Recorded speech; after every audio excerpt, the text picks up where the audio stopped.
అనుకున్నంత అయింది. ఇప్పుడు మనిషికి వైద్యం మనిషి చేయడు, యంత్రమే ప్రాణాల రాకపోకలను నిర్వహిస్తుంది.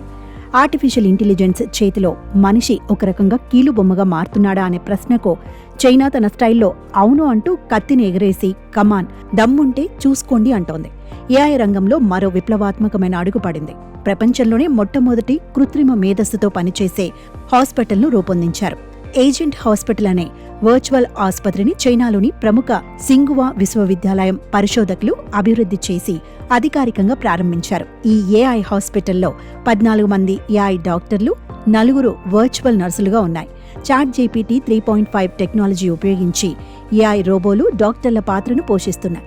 ఈ హాస్పిటల్లో అత్యవసర వైద్యం, శ్వాసకోశ వ్యాధులు, పిల్లల వైద్యం, కార్డియాలజీ వంటి 21 విభాగాలు సైతం ఉన్నాయి. వేగం, ఖచ్చితత్వం ఈ ఏఐ డాక్టర్ల ప్రత్యేకత. ఈ ఏడాది చివర్లో ఏఐ హాస్పిటల్ ప్రజలకు అందుబాటులోకి వచ్చే అవకాశం ఉందని స్థానిక మీడియా కథనాలు చెబుతున్నాయి. మానవ డాక్టర్లు సాధారణంగా చూపించే యాక్యురసీ 82 నుంచి 85% మాత్రమే ఉంటుంది.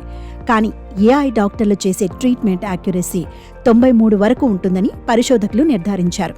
అదేవిధంగా దాదాపు 10,000 మందికి కొన్ని రోజుల్లోనే ట్రీట్మెంట్ చేసే కెపాసిటీ ఈ ఏఐ డాక్టర్లకు ఉందని అక్కడి పరిశోధకులు చెబుతున్నారు. మానవ డాక్టర్లకు ఇలా చేయాలంటే 2 ఏళ్లు పడుతుందట.